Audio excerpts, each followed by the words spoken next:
Hey guys, assalamualaikum, happy Monday. Okay, so today we're going to be doing our quick motivational Monday live stream. So, of course, as always, that will be featured on our YouTube channel as well as our Facebook page and our website. So, I hope everyone's doing really well. We're going to make this quick today because I am in the midst of working and just got back from a nice little vacation this past week. And by the way, to all my Muslim sisters and brothers around the world, Eid Mubarak, belated Eid Mubarak. So I just definitely took some time off for the Eid, and it was so refreshing to be at the beach and just connect with my family. So yeah, that's pretty much what I've been up to. We have already worked on the launch for our motivational meetups. So if you have not gotten a chance to visit Eventbrite or our new updated website, um, there's definitely a lot there that tell you more about our meetups, and we're going to eventually try to figure out how to get the motivational meetups kind of live and hopefully be able to feature a virtual event similar to it. But right now, our next motivational meetup is the second Sunday of each month. And you'll see posts about that. If you're in Houston, you're local, you're a woman in business, a student, a mother, just someone who's looking to get motivation and connect with like minded women, we have that available. And it should be, I think, August 8th is the second Sunday of the next month. So that's going to be so exciting. And then basically, I've been doing a lot of personal inner work. So that's kind of what this Monday series is about, because of course we're getting into the kind of towards the end of summer. A lot of us have been grinding it out. A lot of us have been, living and breathing and doing our mission statements, but we have to deal with entrepreneurial burnout, maternal burnout, just being a divine feminine energy, being a lively person. It does come with its ups and downs, and just learning how to rejuvenate through that is what we're going to be discussing today. So we'll be doing like a 3-part series of live, because I do have to stop and start, considering that I do most of my business off of this particular phone, and we're in the midst of coaching, and we're on our app coaching as well. So just to get started, the first thing we're going to be looking at is identifying your triggers, which is our Monday through Wednesday. We focus primarily on our life coaching. So you guys, again, guys, you can visit our website, fashioned with an ed-iman.com. So understanding our triggers prior to the burnout. That is a big one. I coach on that quite often because, again, I work with women who are trying to live an abundant lifestyle, who are trying to grow and constantly do, quote unquote, the most. So what is the triggers, and how do you identify that prior to your burnout? One of the things for me is identifying what my environmental factors are. So if I am, like, recently, due to summer and just due to life in general, I have a very big family. Having family come over a lot, having people in my space, not necessarily negative, but just take an initiative to understand that that may shift your work ethic, they may shift your priorities. Just having people around you sometimes, whether they mean harm or not, can very much be a trigger to someone like me, because I like space, I like organization, I like to work, I like clarity, I work from home, I have a toddler. So when even my older two are busy with their grandparents or their friends, and they're allowed to go out and be with the family, my toddler is primarily with me. And so having people in my space, I've learned throughout the years that this is my space where I need to work, primarily at home, because I have my younger child. I need clarity, I need my space, whether it be a room or, like I took this corner today, whatever it may be. So that's a trigger for me personally, is my household being a certain way so that I can work for a couple hours a day. And even so, when I don't get that, I learned that, not to take it out necessarily on the person or the people, or somebody might just be like relaxing, or my older kids might be just wanting, to play a game and it's kind of loud and I'm trying to work through stuff. But understanding that the trigger comes from my own priorities, my respecting of my space, understanding that I need to project that a certain way to everyone until they understand where I'm coming from. I would say, alhamdulillah, my kids do very well because they're used to me always being active. So it's rarely my kids, but dealing with extended family or friends coming over, just people getting re-socialized nowadays, I had to make a priority for myself to not be triggered, make space for when I can host people, make space for emergencies because that's basically what I had to deal with. Family come over because of emergencies or things happening, and just learning that I still have to have my space but not be so triggered.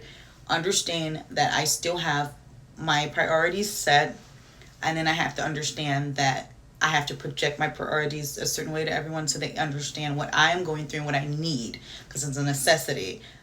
So they may not need to necessarily be busy being doing this and that, coming in and out like that. But I need the space because I've always worked from home pretty much. So that part. Then the next thing I really look at as an entrepreneur, and it's just as a mother in general, and balancing myself, is time blocks so that I won't get triggered. Similar to blocking off your space in your home to where you can work and be, abundant and try to create for a couple of hours, whether you have a busy household or not, is time blocking. This is a particular okay time for me. I've time blocked for the last few years. I pushed it a lot last year because, of course, a lot of us were at home last year. I worked throughout the whole pandemic. I never had a break or got to be home per se, but still I had to enforce my time blocks, which should be like maybe 2 hours I'm working on streaming and creating content on a Monday, or I'll be coaching most of the time during this time. So I had to mentally, again, engage myself in taking action to set those time blocks, a couple of hours, maybe 2-3 hours at this, and then take a break. And then I wouldn't be so triggered at me trying to restart my day, for example, after lunch at 2 p.m. and then someone interrupting that because I haven't caught up on the work that was supposed to be done at 10 a.m., So I just learning that, hey, these certain things I have to let go of, particularly on a Monday. Like, Mondays are not so difficult because, again, I'm coaching, I'm engaging. It's something I enjoy doing. When I'm not coaching, I just go ahead and do the rest of the content and updates to my app and to the website and to the things that I would feel that my potential clients may need in the future. So I'm still engaging with what I need to do, but I'm trying to my best even today to respect my time blocks. Like, after 4 or 5 o'clock, I need to stop working. That's a big one for me. My triggers are also high functioning women. We want to get a lot done. We're mothers that have a couple of hours to themselves. We want to get a lot done. And sometimes the best and most influential benefit you can do to yourself in the beginning of the week, looking at long-term goals, is to take those time blocks seriously so you're not triggered by Wednesday or Thursday because you've overloaded your schedule with something Monday, Tuesday. I had to deal with that so much, just learning that, hey, this is a time where I need to do this and this is the time I need to stop. There's no more time I need to give to this because that technically, as a life coach and someone who deals with a lot of time management, I'm taking time from something else that I've planned when my hours run together.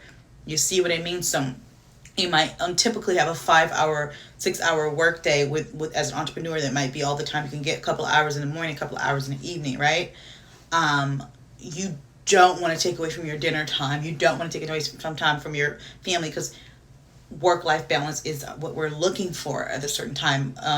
Then you might want to plan, like I do, 2 or 3 days out of a month where I overdo everything. I might just do a whole Sunday night where I'm up to 3 or 4 o'clock in the morning creating content, email marketing, and doing all these amazing things that I need to do for myself and for my businesses. So I look at that, but time blocking is definitely something that's helped me identify my triggers because, of course, most of us deal with time management triggers, that we don't have enough time to do that or that, and then we're triggered by some small event because we feel at the end of the day that we don't have time or energy to give to what we want to do. That's what's triggering us. So we want to look at that, and also nice space. Like I said, I need certain spaces because of the type of work I do. Like say, for example, I was just doing some kind of job from home where I just ship orders. I may not need to be on the phone. I may not need to be every day communicating and having a quiet space. As you guys can hear, it's pretty quiet in here, right? But I have to always understand that my personal life, the way I do my businesses, there are a couple of hours a day I need some kind of quiet and stillness in a very busy home. So you guys will see me do a little bit more lives nowadays, but rarely do I do them because I have a busy home. And I used to have more space to be able to say, okay, I can do a live at whenever, and I can just go in this room and I'll have that quietness I like, or just some kind of professionalism and space.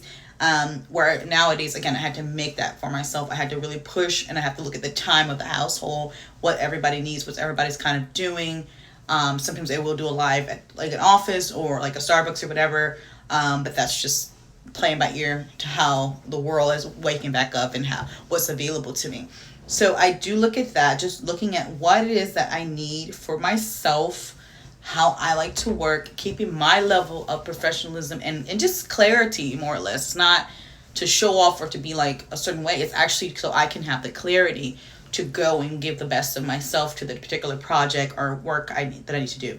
And as I was saying before, it might be that, you're working at a job or a career, working from home, where you don't need to have space and time to make calls or be on video chats and such and such. You're just doing a certain type of job. So you need to cater to that and see what you need. Because maybe you don't need downtime. Like I may need downtime, quiet time. Maybe you need an hour out of your day where you kind of communicate with people. You get back into being socialized. So I did coach on that before, and I definitely is something that we talk about on our app is how, the different types of careers and different types of entrepreneurs there are as we're going through a coaching and a personal and a professional development. Because a lot of the times when you work certain careers that are antisocial, as we've seen, and you're home alone and you're kind of getting burnt out, you're getting triggered from the fact that you don't have enough socialization and have enough people around you. You're not in a workspace, quote unquote, where you have some feedback and you feel physically that you can pull energy from other people. So those are 2 or 3 things to look at, just understanding your space and environment. I personally, at this point, I do like to work alone. I do like to do a lot of the things alone. Even though I have, of course, networks of people and I have great people who are supportive, I am used to having that position in most places and most spaces in my life. So I really enjoy creating and going throughout my day and coaching and looking at what I can do better in a quiet space. I will be pushing towards hopefully getting into a shared workspace and collaborating with more people when we are doing our events, and that's kind of what the event space is for, creating a really organic space for women who are entrepreneurs, again, women who are kind of sometimes just a little bit lonely or just trying to branch out and socialize themselves and pitch their businesses and discuss what some of the issues they're having balancing the work life and entrepreneurial goals and personal goals. So thank you guys for joining this live. We're going to wrap it up and I'll be going into the next topic, inshallah. So see you guys later in this week. I hope you are having a blessed week, and as always, stay motivated. Identify your triggers, write down 2 or 3 triggers, and then get deep into why they're triggering you, and understand next video how we're gonna kind of do a little bit more to just counteract that. Assalamu alaikum, take care.